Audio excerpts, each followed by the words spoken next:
she'll pay everything. That's what my father said without even looking at me. And no one in the room flinched. Not my mother, who had once cried on my shoulder about overdraft fees. Not my younger brother, whose reckless investments I had quietly bailed out more times than I could count. They all just nodded. I didn't speak. I didn't cry. I didn't ask why. I simply stood up, pushed my chair back, and walked out without a single word. But what they didn't know was, I'd been preparing for this. For months. While they were counting on my silence, I was building my escape. While they saw me as their safety net, I had already cut every thread. They thought I left empty-handed. They had no idea I was finally taking everything back, starting with myself. They used to call me the good one.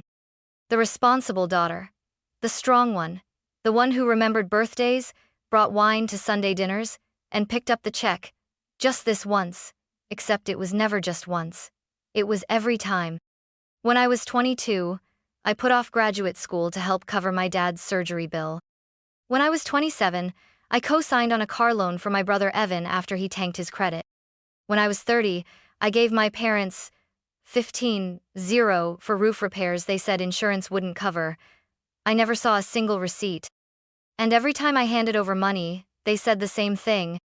"We're so lucky to have you, Athena. You're our rock." But I wasn't a rock. I was a slowly cracking dam. No one ever asked what I needed. No one noticed when I stopped smiling during calls. No one wondered why I never brought a +1 to dinner anymore. The truth? I was tired. Tired of being expected to say yes. Tired of carrying problems that were never mine to begin with. Tired of watching Evan stumble through job after job while my achievements were met with nothing more than an offhand, "Well, you've always had it easier." Easier? I built everything I had. I earned every dollar, every promotion, every hour of sleep I traded for stability. No one handed me anything. But because I didn't complain, because I just kept showing up, they assumed I was fine. That I had more to give. That I owed them more to give. I never confronted them. Not really. I just worked harder. Saved more. Told myself that one day, when things settled, I could finally rest. But things never settled. And deep down, I was starting to realize they never would. So, I began to change. Quietly. I stopped sharing my pay raises. I moved my savings to a new bank. I set up alerts for any credit inquiries tied to my name. I didn't tell anyone. I just watched. Watched as the calls came in less frequently when I wasn't offering to help.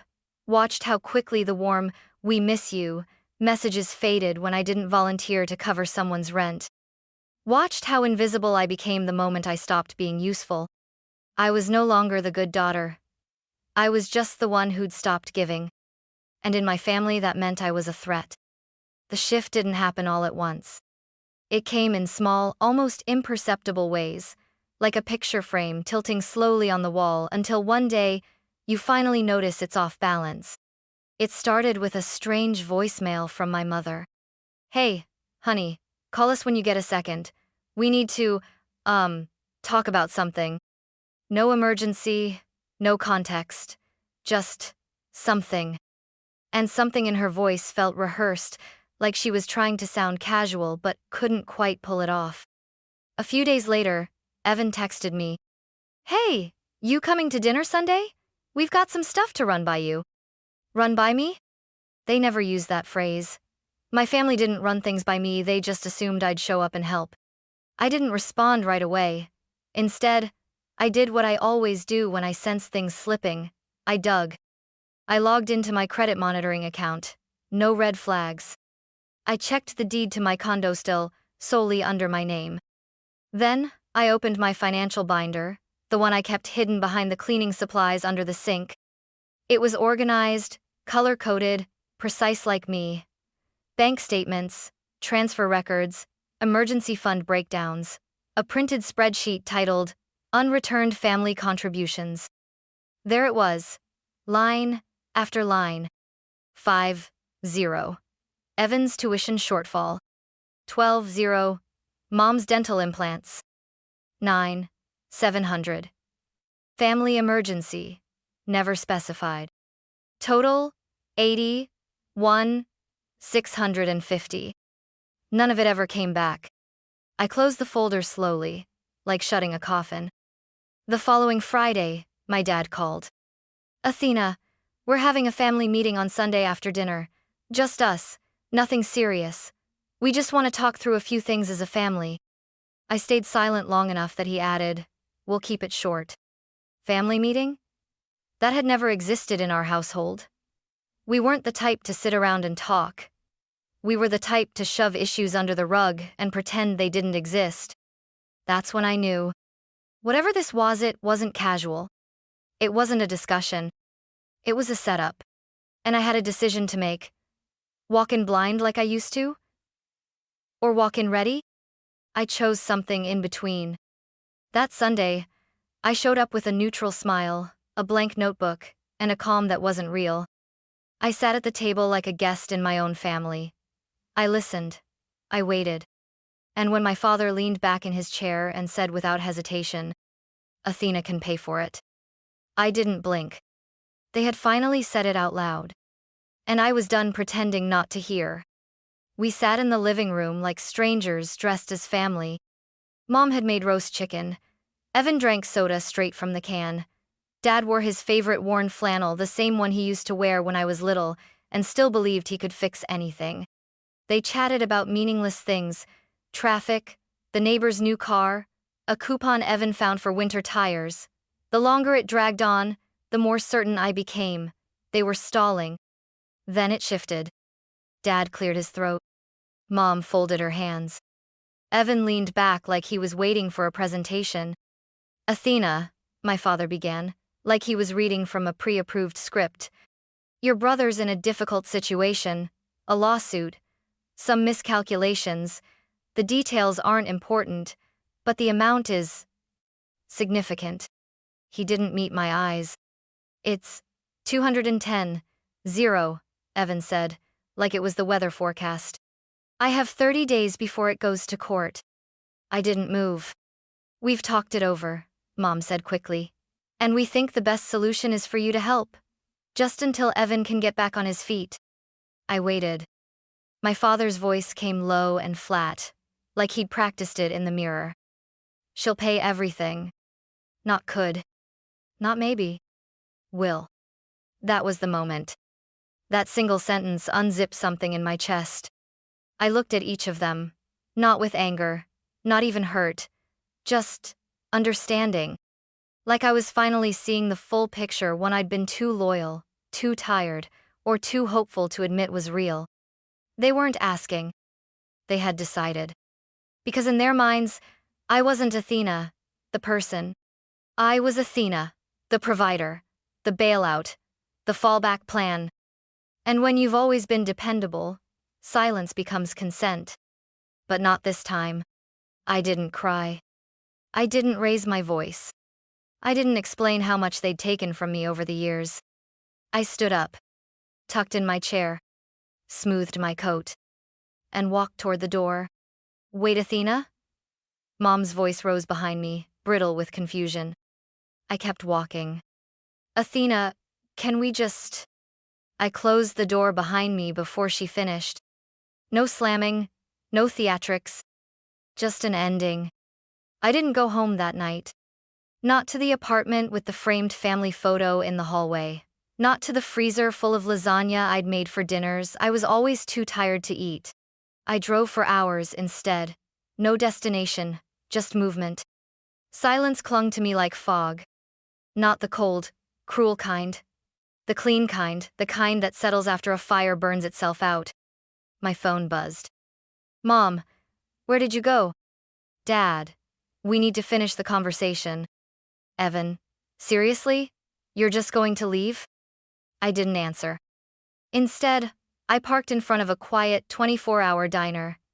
I sat with the engine running, my hands still on the steering wheel, and finally, I exhaled. They thought they'd cornered me, but they never noticed I'd already built the exits. For months now, I'd been moving my assets to banks they didn't know about. I'd created new passwords, added two-factor authentication, changed security questions to things they couldn't guess no more, mother's maiden name, or first pet. That night, I logged into every account I owned. Savings, investments, retirement funds. Click, transfer, freeze, lock. Then I pulled up the joint account I once opened to help Mom organize bills I'd left, 250 in it out of habit. Now it held 0. I changed my phone number, deleted shared calendars, removed location sharing. Every digital thread connecting me to them snapped. Then came the apartment. I packed a single suitcase, left behind the couch they'd guilted me into buying for Thanksgiving gatherings, took only what was mine. By sunrise, I was checked into a month-to-month rental across the state line, a small, clean loft, with no family photos, no memories pressed into the walls.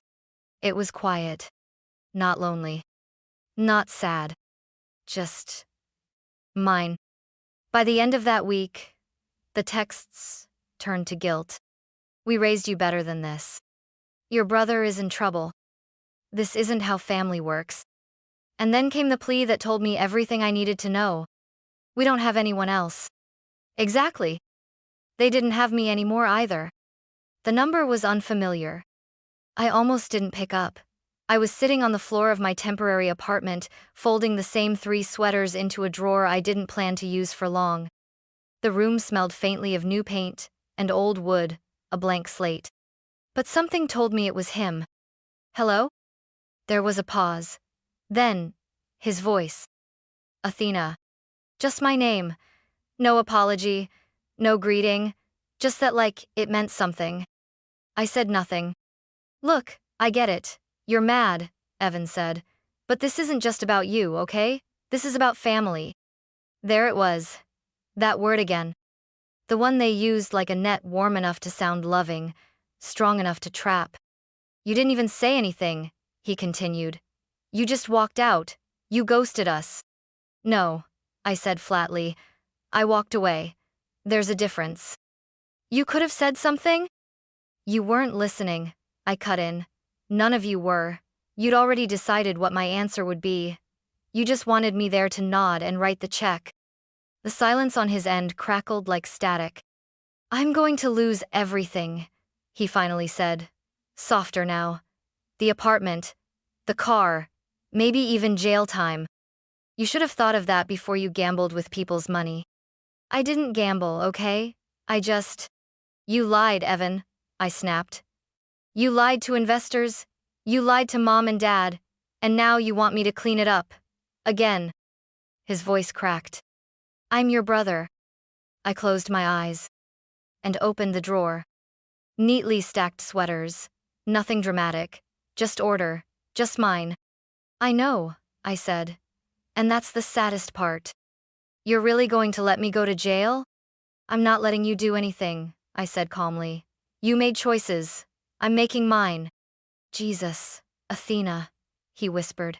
You used to care. I did. So much that I nearly emptied myself trying to fix everyone else's mistakes. And now? Now I care enough to stop. He didn't speak for a long time. I imagined him sitting somewhere with his head in his hands, still thinking this was a phase, still believing I'd crack. Please, he said, voice raw. I'm begging you. I looked out the window. Early evening. A row of maple trees swaying outside. No one knew I was here. No one could reach me. And for the first time, I felt it not relief, not pride. Peace. I already told you, I said quietly. Don't beg me. Beg someone else. And I hung up. This time, I didn't cry. This time, I didn't feel guilty. This time, I didn't feel like the bad daughter. I felt free. It arrived on a Thursday. I was packing up my laptop at the co-working space I'd been using downtown. The receptionist's voice came through the intercom. Athena Monroe, someone from legal is here for you. A process server. I froze. Not because I didn't know what was coming, but because part of me still hoped I was wrong. He handed me a manila envelope. No eye contact. No words. Just a scribbled signature, and a quick exit. Inside, a formal civil complaint, filed by Frank and Meredith Monroe, my parents. They claimed the money I'd given over the years had been loans, and that I was now reneging on verbal agreements and causing them emotional distress and financial hardship by withholding support. My hands didn't shake. My breath didn't quicken. Instead, I laughed. Not the kind of laugh that feels good. The kind that leaks out when disbelief finally gives up and lets exhaustion take over. I'd been their daughter, their safety net, their silent donor. Now, I was a defendant. I took the envelope, walked to the small cafe down the street, and opened my laptop. I pulled up the contact Susan, my former manager, had sent me months ago. Carol Kim, attorney, civil defense, no nonsense. I emailed her everything: the scanned complaint, my notes, the spreadsheet labeled family contributions, not loans, and the folder of digital bank statements. She called back within 10 minutes. "They don't have a case," she said without hesitation. "No contracts, no signed agreements, no loan terms. This is textbook harassment." I was quiet for a beat. "Can we counter?" I asked. "Yes," she said. "We could go after them for emotional distress, defamation, even financial damages. You'd win." I didn't reply right away. The thought of suing my own parents? Part of me recoiled. But another part, the part that had sat quietly through years of being drained, wanted to say yes. Still, I didn't. "I don't want their money," I finally said. "I just want them gone." A pause. Then Carol's voice, softer now. "Understood." I ended the call, tucked the envelope into my bag. And in that moment, I knew. This wasn't just survival anymore. This was liberation. That weekend, I started packing. Not because of the lawsuit. Not because of fear. But because there was nothing left to stay for. I'd already signed the lease on a quiet apartment 2 states away, close to water, farther from memory. It wasn't a fresh start, not exactly. Just a clean one. I opened boxes that once held photos, holiday ornaments, and birthday cards from people who now called me emotionally harmful. Some I kept. Most I didn't. I picked up a frame, a picture of the 4 of us from a beach trip years ago. I stared at it long enough to realize I couldn't remember the last time any of us laughed like that without expectation attached. I set it down face first in the donation pile. I moved through the apartment like someone moving through a museum of her own life, carefully, quietly, leaving notes on what to discard and what to carry forward. Old baking pans, toss. Sweaters mom bought, donate. The financial binder under the sink? Keep. By Sunday morning, all that was left were clean floors, empty shelves, and a single suitcase. The rest, I left behind. I got one more call, a number I didn't recognize. I answered before I could stop myself. "Are you really doing this?" Evan's voice strained, already on edge. "You're just leaving?" "I already left," I said. "You just didn't notice." "I could lose everything," he said again like a broken record. "The apartment, my license, I'll have nothing." "I already have nothing," I said softly. "No trust, no family, just a lifetime of being used." Silence. Then, "I was scared," he admitted. I nodded, though he couldn't see. "I know," I said. "But fear doesn't excuse using someone." Another pause. "I didn't mean to hurt you. You didn't think about me at all." He sighed. "Please, Athena, please." I didn't raise my voice. I didn't cry. "I told you before," I said. "Don't beg me. Beg someone else." And I ended the call. No texts followed. No emails. They must have realized the door had closed. The new apartment was nothing special. 2 bedrooms, a small balcony, faint scent of fresh paint, and the ocean on good days. But it was mine. No one had ever been here. No one knew the address. No one had a key but me. I set my one suitcase down in the hallway. There was no welcome party, no family dinner, no casseroles in the oven. Just silence. And for the first time in years, I wasn't afraid of it. I slept that night like a stone, no buzzing phone on the nightstand, no mental checklist of bills to cover or people to save. Just stillness. The next morning, I opened my laptop and drafted a mission statement. Something I'd been thinking about for months back, when I still believed I had to choose between freedom and compassion. A nonprofit. Small. Focused. To help people, mostly women, reclaim financial independence from families who saw them only as wallets with faces. I called it Second Ledger. Because sometimes the real accounting doesn't happen in numbers. It happens in boundaries, in silence, in finally saying, enough. That week, I got one final letter. A handwritten envelope. No return address, but I recognized the handwriting immediately. Athena, I'm sorry. Not just for the money, or the way we planned it, but for never seeing you as more than someone who could fix things. You deserved better. I hope one day you'll forgive us. Mom. I read it twice. Then I folded it neatly and slipped it into a drawer. Not to keep, just not to carry. I didn't write back. Instead, I stepped out onto the balcony, coffee in hand, hair unbrushed, sun on my skin. I wasn't angry anymore. I wasn't broken. I was just done. Done performing. Done apologizing. Done shrinking to fit inside someone else's definition of love. Some people will only love you as long as you're useful. The moment you stop giving, you stop existing to them. And that's okay. Because now, finally, I exist to me.